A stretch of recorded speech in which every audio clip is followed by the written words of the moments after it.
ভণ্ড এই লোকটি অত্যন্ত নিষ্ঠুরভাবে একটি বিষধর সাপ এক পথচারীর কাঁধে ফেলে দেয়। পরের মুহূর্তেই সাপটি চামড়ার সাথে লেগে বিষ ঢুকিয়ে দেয় আর সাথে সাথেই চামড়ার ওপর ভয়ঙ্করভাবে ফুলে ওঠে।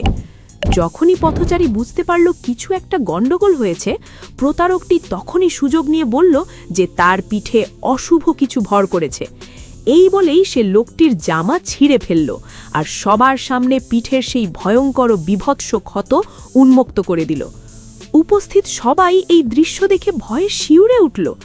আর এই সুযোগে প্রতারক বলল যে সে চিকিৎসা করতে পারে, কিন্তু শর্ত হল 500 রৌপ্যমুদ্রা দিতে হবে। প্রাণ বাঁচাতে বেচারা পথচারী বাধ্য হয়েই টাকা বের করে দিল। কিন্তু ঠিক সেই সময়ই পাশ থেকে এক যুবক এগিয়ে এলো।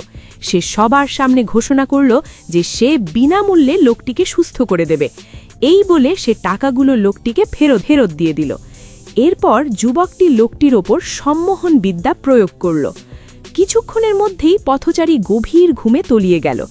যুবকটি তখন একটি জাদুর আয়না বের করল এবং সূর্যের আলো সরাসরি সেই ক্ষতস্থানে প্রতিফলিত করল। মুহূর্তের মধ্যেই লোকটির পিঠে আগুন জ্বলে উঠল। যুবকটির সাথে সাথে একটি রূপার সুই দিয়ে ক্ষতস্থান ফুটো করল এবং একটি থলি দিয়ে সমস্ত বিষাক্ত বাতাস শুষে নিল। এই দৃশ্য দেখে প্রতারকটি রেগে আগুন হয়ে গেল।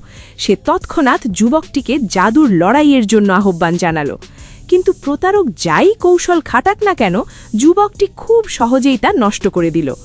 উপায় না দেখে প্রতারকটি শেষমেশ একটি ছোট কামান বের করল। আকারে ছোট হলেও এর ক্ষমতা কিন্তু মারাত্মক। কিন্তু যেই সে কামানের সলতেতে আগুন দিল, যুবকটি এক বালতি পানি দিয়ে তা নিভিয়ে দিল। বোকার মতো প্রতারকটি যখন কামানটি হাতে নিয়ে পরীক্ষা করছিল, সে খেয়ালই করেনি যে তার হাতে থাকা জ্বলন্ত কাঠিটি ভুলবশত আবারও সলতেটি জ্বালিয়ে দিয়েছে। আর পরের মুহূর্তে